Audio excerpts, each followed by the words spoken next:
Radio Dad here. We are still working on the EC-1 Echophone Commercial, and as you can see, we have made some progress. We replaced capacitors, installed fuse, electrolytics, rewired the line voltage to have the neutral on the chassis, and the switch, the power on switch, to actually interrupt the line side, so the hot side. All of that's been done. We have a 1 amp fuse installed inside the case. New grommets were installed at all the connection points of the inner chassis to the outside case. And we brought this up slowly on the Variac, and we have good B plus now. We initially had a problem with the main tuning capacitor plates were shorted, and it was causing a drop in the B plus as well as total radio silence. So we found we could actually see the B plus dropping, and it was getting quite warm under here. So we realized that it was associated with the main tuning capacitor. So we unhooked everything, checked between the plates, and sure enough, at a certain point they were shorted, and we were able to find the plate that was shorted. So we took that off, and now what we have is, this is our initial, we've got it hooked to an antenna. Our initial, just is it alive test, and we have some strange noise like this. You can hear that? Kind of like an oscillating type noise. I don't know. But we're not really detecting any audio. We're getting different things. My son just ran outside. He thinks he knows what the oscillating noise is. Yeah, sounds like he definitely found whatever was causing that to be something was back feeding through our AC, I guess. So that did get rid of the oscillation, but it still has left us with very low audio and very low volume and no audio. So I'm not detecting anything, and my volume is quite low. And what's also interesting is it's higher when I switch it to BFO is on. When I turn the BFO off,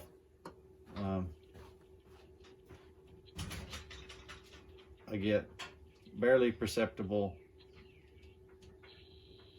audio. So we still got a ways to go. So we've got electrically, we've got everything back in place. Now we can start the troubleshoot and align process. I'm going to shut this off and just show you kind of how it came out. Here's a handful of the this is what you're wanting to remove, all these little bumblebee capacitors and electrolytics and wax and paper. So all of those are going to the rubbish can, and then we have all new stuff in here. And so a lot has changed. A lot has changed electrically on this guy, and we found we found lots of problems up to this point. So electrically, we think it's, unless we've made a wiring mistake or something, we hope we haven't, but we have we're just now getting an idea of electrically where we stand. So let me turn this off, okay? And our B plus went away. I'm gonna unplug it here and disconnect our meter so I can flip this thing kind of around. The original speaker was shot, looked like a whole bunch of dirt and things that had gotten poured down in the top at some point. So I just have a small little, 8 ohm speaker hooked up to it. What's nice about this unit is the headphones are connected to the amplified output of this, same place where your speaker is hooked, only a slightly different winding on the output of the audio transformer. So you can use low ohm headsets with this, and low impedance headsets. So most of your headsets should work. You obviously will have to adapt them, But in this case, I just hooked up a little speaker so I could hear what's going on, and it's in bad shape. No audio happening like we want it. So sometimes you get lucky and you get something coming through the speakers. But what we see right here, okay, is we had a plate issue. You know, we had a plate issue. One of these plates was shorted. We could measure that from connecting to this outer part to this connection right here, and we can see you should have kiloohms at least between those with everything hooked up in the circuit, and we were getting like a couple of ohms, so we found a plate. All right, so we got all the tubes reinstalled. As you can see, the chassis is fairly clean. It looks pretty nice. Let's look at the front of this guy, because if you remember, we had some big problems with the front. So here's what the front looks like now. We have replaced the dial. If you remember, the dial face looked like this. It's smashed, so hey, it's not a perfect factory replica, but it came out pretty nice. We managed to save the paint of the dial face. It's kind of flaking off, but I clear coated it with 2 coats of lacquer. I also added the red indicators to the red on the dial itself, the dial pointers. I like the red to stand out a little more. The black, it kind of got lost in there for me. So I added, I just painted the tops of them red. I like that. That's on a lot of radios. Of course, we just cleaned the knobs with some soap and water. And I've cleaned the switches. I found that the BFO switch here was bad, or not bad, but it was well, it wasn't making connection. It was tarnished up and had a lot of nasty stuff inside of it. I had to actually take that switch apart on the when I had it out, and I checked all the switches to make sure they were working, and that one had a problem. So we cleaned that one up. All the switches are working. What else did we do to this? So I replaced the rubber grommets that isolate the main tuning capacitor to the chassis. Okay, this thing was really flopping around in here. It was really flopping around. It was very loose, and what kind of stinks about that is I had it apart. I had the radio apart, but I'd already put it back into the chassis. And I was watching Mr. Carlson's lab. He did a exceptionally nice restore on one of these things, and of course he's much more methodical and in particular and complete when he does everything. So I learned a lot from him. But and that was one of the first things he did, was replace these rubber grommets that isolate this. Okay, when he took everything apart, he of course replaced the rubber grommets on that. I didn't.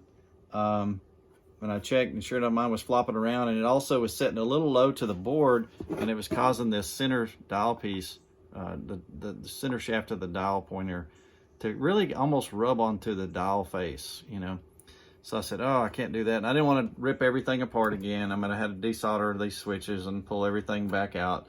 And so what I was actually able to do, I don't know if you can see that in this video, but I actually was able to take these screws one at a time. I took the back one off first, and the other old rubber stuff was super brittle, and it just easily chipped out. And then I was able to actually work my rubber grommet down into there around this shaft using kind of a sharp pointed pair of tweezers, and push it down there until it snapped into place. And then I put this one back on, and I did, had to desolder this inductor here, and then do the same thing, kind of fold it out of the way and do the same thing on those. So I didn't have to take the whole thing back apart to replace those, but it was a little more work. Here on my cord, I don't know if you can see it or not, but I did install a new line cord. Of course, all the safety stuff, like I said, but I also installed this extra screw hole here, and on this screw hole, if you can see down in there, I have a strain relief wire grip, just like what Mr. Carlson put on his, so that when you pull on this cord, it's it ain't going anywhere, and then it's also kind of tightly up against the chassis. So I did that as well. So it's all back together. It's ready for us to troubleshoot and see what happens. And that's where we are currently. We have a electrically, updated Echophone Commercial radio that doesn't work. So at this point, we're all in. We have to get it to work, or otherwise we've spent a lot of time and money on something that is completely just a book end, I guess, at this point. So, but we're really close. So we got life, and it's safe to turn it on. So that's the main thing. All right, this is Radio Dad, and we'll be back with our third video. Hopefully when this thing works, we're gonna start troubleshooting it, see if we can figure out the problem, and then we'll do an alignment on the IF and the RF.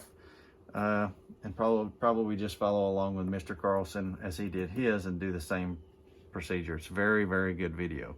So, all right, we'll catch you on the next one.